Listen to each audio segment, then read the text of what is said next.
নমস্কার দর্শক বন্ধুরা, ইমেজ বেঙ্গল হেলথ কেয়ার অনুষ্ঠানে আপনাদের সকলকে স্বাগত। যে পরিমাণে দূষণ বাড়ছে আজকের দিনে ফুসফুসকে ভালো রাখা অর্থাৎ ফুসফুসকে সুস্থ রাখাটাই একটা বড় চ্যালেঞ্জ আমাদের সকলের পক্ষে। অধিকাংশ ক্ষেত্রে দেখা যায় যে এখন মানুষ কিন্তু খুব তাড়াতাড়ি ফুসফুসের অসুখে আক্রান্ত হচ্ছেন। তাই ফুসফুসের যে সমস্ত অসুখগুলো রয়েছে সেই কঠিন অসুখগুলো থেকে কিভাবে নিজেকে সুরক্ষিত রাখবেন এবং তার পাশাপাশি ফুসফুসের সমস্যা হলে কিভাবে বুঝবেন যে আপনার একটা সমস্যা শুরু হয়েছে, আপনার চিকিৎসকের কাছে যাওয়া অত্যন্ত জরুরি, সেটা নিয়ে আজকে আমরা আলোচনা করব। আমরা জানি যে ফুসফুসের একটা অসুখের নাম সিওপিডি। এই সিওপিডি নিয়ে আজকে আমাদের আলোচনা। সিওপিডি কি, সিওপিডি কাদের হয় এবং সিওপিডির পর্যায়গুলো কি, সিওপিডির জটিলতা কি, তার পাশাপাশি সিওপিডির চিকিৎসা এবং তার পাশাপাশি জীবনযাত্রা বা সাবধানতা, এতগুলো বিষয় নিয়ে কথা বলতে আজকে আমি এসেছি অ্যাপোলো মাল্টি স্পেশালিটি হসপিটালে এবং আমরা আমাদের মধ্যে পেয়েছি ক্রিটিক্যাল কেয়ার স্পেশালিস্ট ডক্টর অর্পণ চক্রবর্তীকে। স্যার নমস্কার, ইমেজ বেঙ্গল হেলথ কেয়ারে প্রথমে আপনাকে স্বাগত জানাচ্ছি।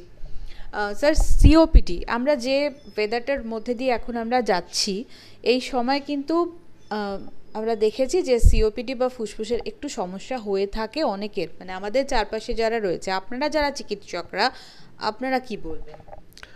এই শীতকাল এলেই আমাদের এই সিওপিডির সিজন, যদি আমি বলি, সেটাই শুরু হয়ে যায়। এবং আমরা যারা ফুসফুস নিয়ে এতদিন ধরে প্র্যাকটিস করছি অথবা ইন্টেন্সিভ কেয়ারে দেখছি, শীতকালে দেখা যায় যে হাসপাতালের প্রায় 30-40% পেশেন্ট এই লাংসের সমস্যায় আসেন এবং তার মধ্যে অধিকাংশই, বলতে বাধা নেই, সিওপিডির তে ভুগছেন। এখন এই সিওপিডি কথাটার মধ্যেই এর ন্যাচারাল হিস্ট্রিটা লুকিয়ে আছে। সিওপিডির সিটা স্টার্ট হচ্ছে ক্রনিক দিয়ে, ক্রনিক অবস্ট্রাকটিভ পালমোনারি ডিজিজ। এটা দুটো বেসিক্যালি ব্রড হেডিংকে কভার করে। একটা হচ্ছে এমফাইসিমা, যেখানে যে আমাদের লাংসটা কিছুটাই ছোটো ছোটো বেলুনের মতো স্যাকের যে তৈরি, সেই এয়ার স্যাকগুলোতে বড় হয়ে যায়, ফুলে যায়, সেটাকে আমরা বলি এমফাইসিমা। সেক্ষেত্রে লাংয়ের ভলিউমটা অনেকটা বেড়ে যায়। এটা এক ধরনের সিওপিডি। আরেকটা হচ্ছে যেটা বলি যে ক্রনিক ব্রঙ্কাইটিস, যেটা হচ্ছে কাশি। একটা কন্টিনিউয়াস কাফ হতে চলেছে, বছরে প্রায় 3 মাসের ওপরে যদি পারসিস্টেন্ট একটা কাশি থাকছে, তার সাথে অনেক অনেক কফ বেরোচ্ছে। এমফাইসিমাতে দেখা যায় যে অতটা কফ বেরোয় না, কিন্তু শ্বাসকষ্টটা বেশি হয়। সিওপিডিতে হচ্ছে প্রচুর পরিমাণে কফ আসে, তার সঙ্গে তাদের শ্বাসকষ্ট হয় এবং একটা সবসময় একটা ইনফেকশন লেগেই থাকে। আর এই পার্টিকুলার ব্রঙ্কাইটিস, যেটা ক্রনিক ব্রঙ্কাইটিস দেখা যাচ্ছে, তাতে দেখা যায় যে আমাদের যে এয়ারওয়েগুলো আছে তার দেয়ালগুলো একটা প্রদাহ, একটা ইনফ্লামেটরি সিচুয়েশনে তৈরি হবে এবং মাত্রাতিরিক্ত কফ ওটা থেকে বেরোয়, যাতে রুগী খুব সমস্যায় পড়ে। তো এই দুটো নিয়েই মোটামুটি একটা সিওপিডি স্পেকট্রাম, এবং দুই স্পেকট্রামের রুগীকেই আমরা দেখি হাসপাতালে আসছেন। স্যার, আপনি দু ধরনের সিওপিডির কথা এখানে বললেন, তো দুটোর ক্ষেত্রে লক্ষণগুলো কি আলাদা আলাদা? খুব যদি মাইনিউটলি লক্ষ্য করি জিনিসটা আলাদা হবে, কিন্তু মোটামুটি যদি আমরা কাউকে সিওপিডি বলে বলতে চাই, সেক্ষেত্রে আমরা মেইনলি দেখি হচ্ছে যে দু ধরনের সিমটম নিয়ে আসেন। এক দল আসেন হচ্ছে কাশি নিয়ে, একটা কাশি কিছুতেই সারছে না। 2 নম্বর একটা যেটা আছে সেটা হচ্ছে শ্বাসকষ্ট, তার সঙ্গে হালকা বুকে ব্যথা, কোনো একটা কাজ করতে গেলে হাঁপাচ্ছেন, তার হার্ট রেট বেড়ে যাচ্ছে, তার সাথে বারে বারে ঘন ঘন ইনফেকশানে বারবার করে ভর্তি হতে হচ্ছে। আরেকটা যেটা গ্রুপ আছে, যেটা বললাম, প্রচণ্ড পরিমাণে মাত্রাতিরিক্ত কফ তৈরি হচ্ছে। যে কোনো সময় কোনো একটা কাজ করছেন, কোনো মিটিংয়ে আছেন, কিংবা কোনো দৌড়ে বাস ধরতে যাচ্ছেন, একটা কাশির সাথে দমকের সাথে কফ প্রচুর পরিমাণে বেরোয়। তো এই 2 ধরনেরই মেনলি আসে। এবং তার সাথে যেটা হয়, এই ওয়েদারে, শীতকালের ওয়েদারে বিভিন্ন ভাইরাস এবং যে ব্যাকটেরিয়ার যে প্রাদুর্ভাবটা, এটাতে একটু বেশি আসে। শুষ্ক ওয়েদার হয়, যেটা একিউআই আমরা এখন খুব দেখছি দূষণের একটা এফেক্ট হিসেবে। তো এইগুলোতে আমাদের নর্মাল যে সিলিয়ারি মেকানিজম আছে, যেটাতে আমাদের নাক কিংবা ট্রেকিয়ার যে নর্মাল মিউকোসা, যেটা আমাদের সর্বক্ষণ প্রোটেকশান দেয় আমাদের এই যে কোনো ধোঁয়া ধুলো থেকে, সেইগুলো অনেকটা কার্যকারিতা তাদের কমে যায় এবং এই যে কফ বার করার ক্ষমতাটা কমে যাচ্ছে, যার ফলে কফ জমা হতে থাকবে এবং তারা একটা নিউমোনিয়া কিংবা আপার রেসপিরেটরি ট্র্যাক্ট ইনফেকশন নিয়ে হাসপাতালে আইদার আউটডোরে অথবা আরও বেশি অসুস্থ হলে এমার্জেন্সি কিংবা আইসিইউতে আসেন। স্যার, একটু আপনার কাছে জানবো যে এই যে সিওপিডি নিয়ে আমরা আলোচনা করছি, সিওপিডির কারণ কি, কেন হয়? দেখুন, আমরা ছোটোবেলায় থেকে যখন পড়াশোনা শুরু করি, তখন সিওপিডির কারণ হিসেবে একটা কারণই বলা হতো, সেটা হচ্ছে স্মোকিং। ঠিক আছে। কিন্তু যত বিজ্ঞান এগিয়েছে, যত আমরা জানতে পেরেছি, তত্ত্বানুসন্ধান করেছি, তাতে দেখা গেছে শুধুমাত্র স্মোকিং নয়, এর সাথে বিভিন্ন ধরনের পলিউশন, নন স্মোকারদেরও সিওপিডি হচ্ছে।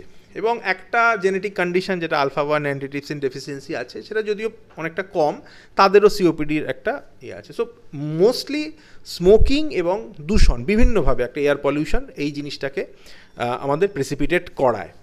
তাহলে প্রিভেনশনের দিক থেকেও কিন্তু এই দুটো জায়গাতেই আমাদের মানে প্রিভেন্ট করতে পারলে ভালো হয়। তার সঙ্গে যুক্ত হচ্ছে রিকারেন্ট ইনফেকশন, একটা পসিবিলিটি এখানে অ্যাড করে।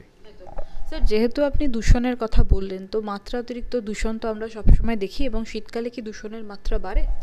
দূষণের মাত্রাটা শীতকালে ডেফিনেটলি বাড়ে, কারণ একটা আর্দ্রতাটা যেহেতু চলে যায় আমাদের একটা শুষ্ক ওয়েদারে, সেক্ষেত্রে যে ধূলিকণা আছে, কি ধরুন আপনার যে কোনো বাষ্প আছে, যে কোনো এই যে আমরা সবসময় শুনছি দিল্লিতে একটা ওই স্টেবল বার্নের যে করে একটা স্মোগের তৈরি করে, তো এইগুলো সবকটা একটা ড্রাইনেস এবং তার এই ভাসমান ধূলিকণা, পোলেন্স, এগুলো সব মিলিয়ে একটা রেসপিরেটরি সিস্টেমের জন্য একটা মানে কার্স তৈরি হয় বেসিক্যালি। এবং সেইটা যেভাবে বিশেষত বাচ্চারা এবং বয়স্করা এই দু ধরনের দেখি আমরা খুব সাংঘাতিকভাবে অ্যাফেক্ট হচ্ছেন। এবং যেহেতু বয়স্কদের ক্ষেত্রে সিওপিডিটা অনেক বেশি মানে কমন, সেহেতু আমরা তাদেরই দেখছি তারা মেইনলি অ্যাফেক্টেড হচ্ছেন। কোভিডের পর থেকে আপনারা কি দেখছেন যে সিওপিডিতে আক্রান্ত রোগীর সংখ্যা কি ক্রমাগত বেড়ে চলছে?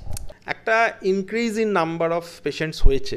কোভিডের যারা অ্যাফেক্টেড হয়েছেন, যাদের একটা রেসিডুয়াল ফাইব্রোসিস হয়েছে অথবা লাং ড্যামেজ নিয়ে যারা বেঁচে আছেন, তাদের কিছুটা অল্প লাং ড্যামেজ কিংবা পরবর্তীতে আরও বেশি হয়েছে, তারা অবভিয়াসলি অ্যাফেক্টেড হচ্ছেন।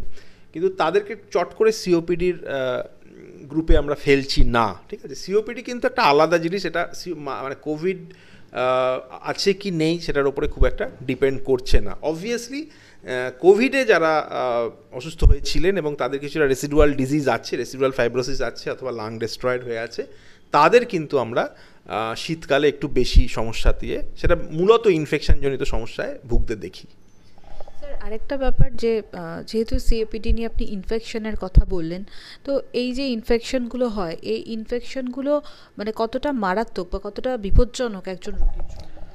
সিওপিডিতে ইনফেকশন আমরা দেখি খুব মাইল্ড টু সিভিয়ার একটা স্পেকট্রাম হয়, ঠিক আছে। সেক্ষেত্রে ধরা যাক যাকে সামান্য ভাইরাল ইনফেকশন হলো, সেটা একটা জ্বর, একটা সামান্য নাক দিয়ে জল পড়া দিয়ে শুরু হতে পারে, এবং সেটা হয়তো কিছু অ্যান্টি অ্যালার্জিক এবং কিছু ওষুধপত্র খেয়ে, সামান্য প্যারাসিটামল খেয়ে কমে গেল, এবং তারা রেগুলার যে মেডিসিনগুলো চালাচ্ছেন তাতে কমে যাচ্ছে।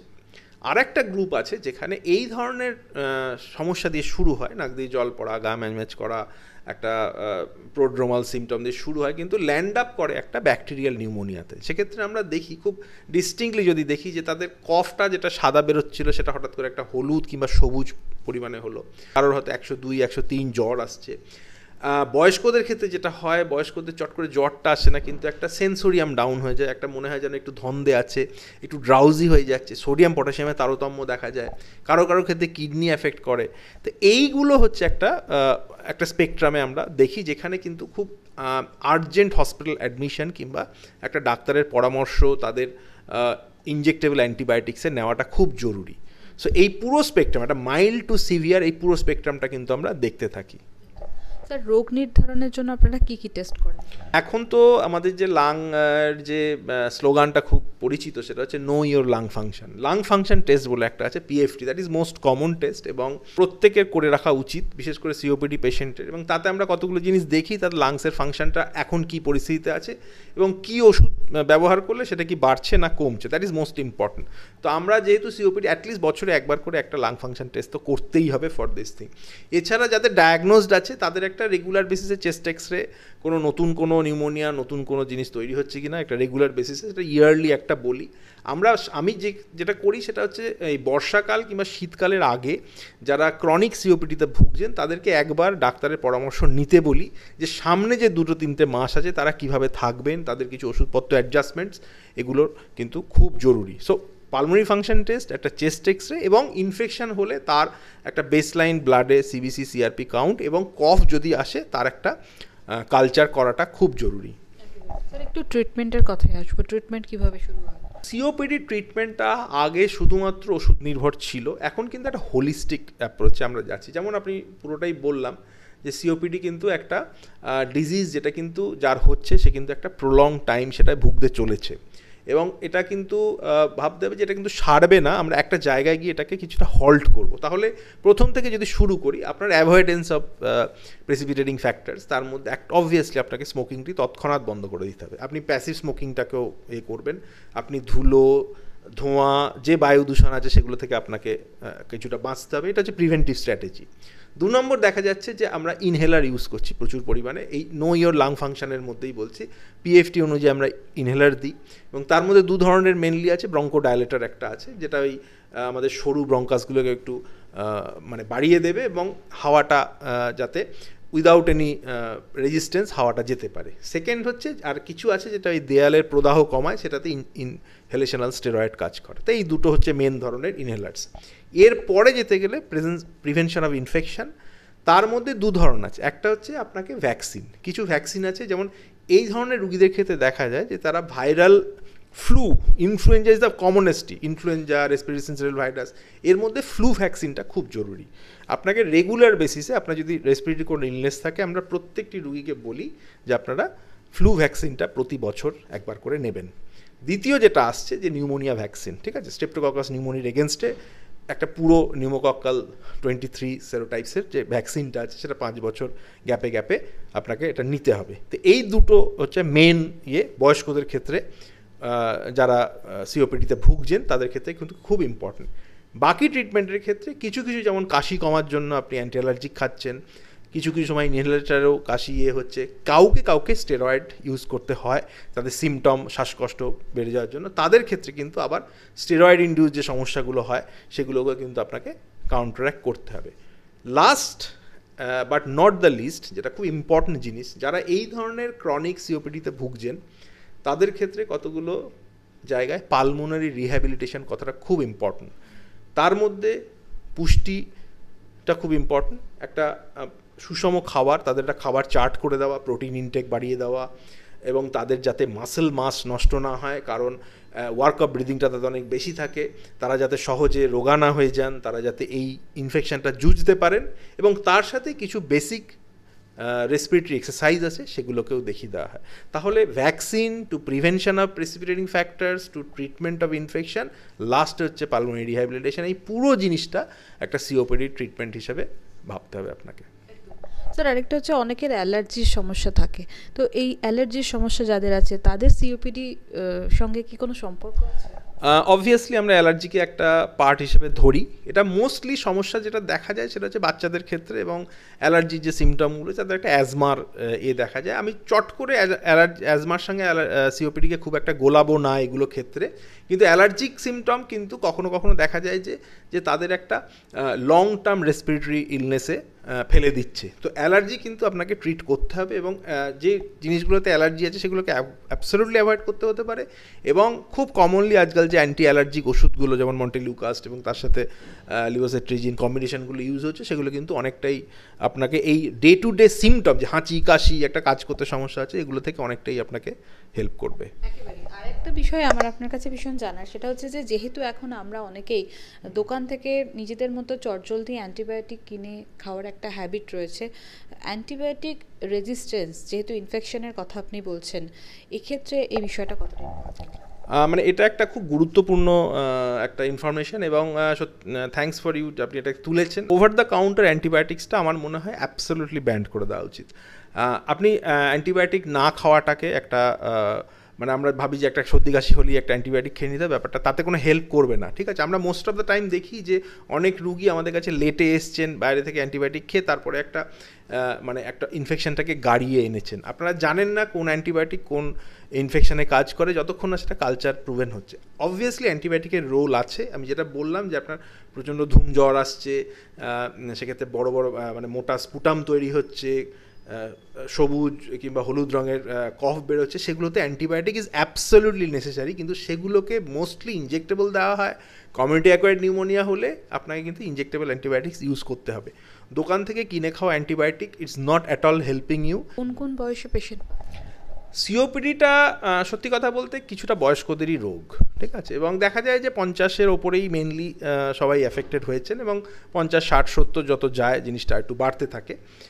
কম বয়সীদের ক্ষেত্রে সিওপিডি পেলে সেটাকে আপনাকে যেটা বললাম, ওই আলফা বা অ্যান্টিডিপ্রেসেন্ট ডেফিসিয়েন্সি, এটাকে একটা ভাবতে হবে, অথবা কোনো একটা মেজর দূষণ আপনার কর্মক্ষেত্রে কোনো এমন একটা কাজ করেন তাতে আপনার ওই পার্টিকেলগুলো হয়তো লাংসকে ড্যামেজ করেছে, তার থেকে সিওপিডি হয়েছে, এগুলো কিন্তু খুব জরুরি। সেক্ষেত্রে আমরা কিন্তু যদি কম বয়সে পাই, আমাকে জানতে হবে what agent is causing that.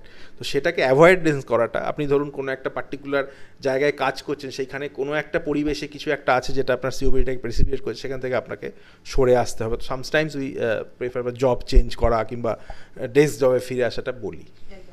Lastly যেটা বলার, যে অনেক সিওপিডির পেশেন্ট আছে, তারা হয়তো আইসক্রিম পছন্দ করেন বা তারা ধরুন একটু ঠান্ডাতে থাকতে পছন্দ করেন, কিন্তু আপনি স্পেসিফিক্যালি বর্ষাকাল আর শীতকালের আগে একটা ডক্টরস কনসালটেশনের কথা বললেন, তাহলে তাদের জন্য আপনার মেসেজ কি?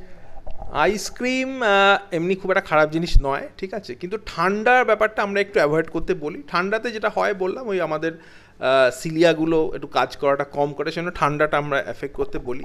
অ্যাজ পার মানে যদি খাবারের গুণ হিসেবে, একটা নিউট্রিশনাল হিসেবে দেখা, ice cream is a good thing to have it, but আমি বলবো ওভারঅল আপনি এয়ার পলিউশন, কোল্ড, যে একটা মানে কী বলবো, একটা বায়ু চলছে, একটা এয়ার ফ্লো চলছে, সেটাকে যদি অ্যাভয়েড করতে পারেন, that is better for your lung health.